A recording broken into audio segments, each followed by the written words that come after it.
ယူရိုပါလိရတဲ့အသင်းတွေကိုချန်ပီယံလိဝင်ခွင့်မပေးဖို့တောင်းဆိုလိုက်တဲ့ဘဘဝင်ကတော့ဖျက်လန်းကနေချန်ပီယံလိဝင်ခွင့်ရချင်နေတဲ့မန်ယူဖန်တွေကိုတွားပြီးတော့ဂဲနဲ့ထုလိုက်ပြန်ပြီလို့ဆိုရမလို့ပါမန်ယူတို့ယူရိုပါလိဖလားကိုအရယူဖို့ချက်တာပရိနိုင်ကြီးပြေးအောင်ကြိုးစားနေတဲ့အချိန်မှာယူရိုပါလိဖလားရတဲ့အသင်းကိုချန်ပီယံလိဝင်ခွင့်မပေးနဲ့ဆိုတာကစက်ခွက်ထဲထမင်းကောင်စားနေတဲ့ခွေးတကောင်ကိုခေါင်းမော့လာတာနဲ့ဖျက်ရိုက်လိုက်တယ်လို့ဖြစ်သွားစေခဲ့ပါတယ်ဘဘဝင်ရဲ့ပြောဆိုမှုကလည်းတိုင်မေကပ်ပြီးပြောလိုက်သလားထင်မှတ်သွားစေခဲ့ပြီးမန်ယူသင်းယူရိုပါလိဖိုလူပွဲကိုတက်ရောက်ဖို့တေချာသလောက်ရှိနေခဲ့တဲ့အချိန်မှာအဲ့ဒီလိုပြောဆိုလိုက်တာကမန်ယူကိုချန်ပီယံလိဝင်ခွင့်မရစေချင်တဲ့သဘောလားမေးရမလို့ပါဒါမှမဟုတ်မန်ယူသင်းကိုမဟုတ်ဘဲနဲ့စပါးသင်းကိုယူရိုပါလိဖလားရရင်ချန်ပီယံလိဝင်ခွင့်မရစေချင်တဲ့အတွက်အကြောင်းလည်းဖြစ်နေပါတယ်။ဘာကြောင့်လဲဆိုရင်ဘဘဝင်တယောက်အာဆနယ်သင်းရဲ့နီးပြတာဝန်ကိုရယူခဲ့တဲ့ချိန်ကလည်းစပါးသင်းနဲ့လန်ဒန်မြို့ကပြိုင်ဖက်တွေဖြစ်နေရှင်ပြိုင်ကစားခဲ့ကြသလို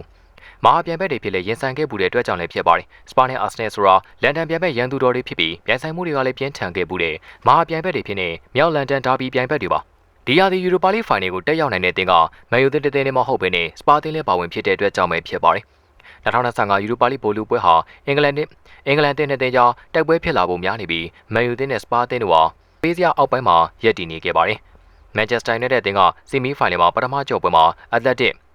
လက်ဘီဘာကိုအင်ကွင်းမှာ3ဂိုးပြတ်နဲ့နိုင်ရခဲ့တယ်လို့စပါကလည်းဘိုတိုကလင့်ကိုအင်ကွင်းမှာ3ဂိုးတကိုးနဲ့နိုင်ရခဲ့ပြီးမီလာ24ရက်နေ့ဘိုလိုပွဲကစားမဲ့နှစ်သင်းကတိတာထင်ရှားနေခဲ့ပါတယ်။ယူရိုပါလိချန်ပီယံဖြစ်မဲ့အသင်းဟာနောက်ရာသီချန်ပီယံလိဝင်ခွင့်အလိုလျောက်ရရှိမှာဖြစ်ပြီးအာဆယ်ဝင်းက UEFA ရဲ့အဲ့ဒီစီးမြင့်နဲ့ပတ်သက်ပြီးတော့သဘောမတူဖြစ်နေခဲ့တာပါ။2014ခုနှစ်ကတည်းကယူရိုပါလိချန်ပီယံတွေဟာချန်ပီယံလိတိုက်ရိုက်ဝင်ခွင့်ပေးရခြင်းခံခဲ့ရတာဖြစ်ပေမဲ့အာဆယ်ဝင်းကခုချိန်ကြမှာအဲ့ဒီပုံစံကမမှန်ဘူးလို့ပြောဆိုခဲ့တာပါ။ UEFA ရဲ့စီးမြင့်ရအဆင့်16နေရာမှာအသီးသီးရက်တည်နေကြတဲ့မန်ယူသင်းနဲ့စပါသင်းတို့တွေကတသင်းကလာမယ့်ရာသီချန်ပီယံလိမှာပြန်လည်ပါဝင်ခွင့်ရရှိမှာဖြစ်ပါတယ်။ယူရိုပါလိရတဲ့တင်ကနောက်ရာသီချန်ပီယံလိဝင်ခွင့်ရတာကမှန်ကန်တဲ့အရာလားလို့မေးမြန်းခဲ့ရမှာအာဆင်ဝင်းကမမှန်ပါဘူး။သူတို့တွေနောက်ထပ်တစ်ချိန်ယူရိုပါလိမှာပဲအလိုလျောက်ဝင်ခွင့်ရတင်ပါတယ်။ချန်ပီယံလိဝင်ခွင့်ပေးစရာမလိုပါဘူး။အထူးသဖြင့်တော့ခမ ्या က9သင်းဝင်ခွင့်ရထားတဲ့ပရီးမီးယားလိမှာကစားနေတဲ့အခါမှာပေါ့ဒါက UEFA အနေနဲ့ပြန်ဆင်းစားပြီးတော့သုံးသပ်တဲ့ကိစ္စလို့ထင်ပါတယ်။တရားတစ်ပတ်မှာလည်းလူတွေကယူရိုပါလိပြိုင်ပွဲကိုဆက်ပြီးတော့စိတ်ဝင်စားအောင်ကစားရတာစိတ်ပေါအောင်အာရုံစိုက်အောင်စုနေနဲ့ချန်ပီယံလိဝင်ခွင့်ပေးတင်တယ်လို့ပြောကြမှာပါဆိုပြီးတော့ပြောကြားခဲ့ပါတယ်ဒီရာသီယူရိုပါလိဘိုလူပွဲကိုအက်တလက်တစ်ဘီဘာကိုတင်းရဲ့အင်ကွင်းဆမ်မမစ်မှာကျင်းပမှာဖြစ်ပေမဲ့အင်္ဂလိပ်ကလပ်တင်းတဲ့တွေ့မှာဖြစ်တာကြောင့်ပရိသတ်တွေအတွက်တွားရေးလာရေးပိုအဆင်ပြေစေမဲ့ကွင်းမှာပြောင်းလဲကျင်းပတင်တယ်လို့ပရိသတ်အများစုကပြောဆိုမှုတွေပြုလုပ်ခဲ့ပါတယ်ဒါပေမဲ့လည်း BBC ရဲ့ပေါ်ပြချက်အရ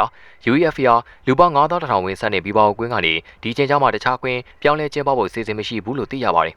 ယူရိုပါလိဘိုလူပွဲကိုတော့မန်ယူနဲ့စပါတို့ဟာတေချာပေါက်တက်ရောက်သွားဖို့ရှိနေခဲ့တာဖြစ်ပါတယ်။ဒါပေမဲ့လည်းယူရိုပါလိချန်ပီယံဆုကိုတော့ဘယ်သင်းရရှိသွားမလဲဘယ်သူမှတက်ပြောနိုင်ခြင်းမရှိသေးပါဘူး။အာဆင်ဝင်းကရဲ့ပြောစကားနဲ့ပတ်သက်ပြီးတော့မန်ယူသင်းပရိသတ်တွေကကြားထဲကနေဝင်နာစရာဖြစ်နေပေမဲ့စပါသင်းပရိသတ်တွေအတွက်ဒေါသထွက်စရာဖြစ်နေခဲ့ပါတယ်။ဘာကြောင့်ဆိုရင်မန်ချက်စတာယူနိုက်တက်တင်ဟာစပါသင်းကိုအနိုင်မရတာဟာ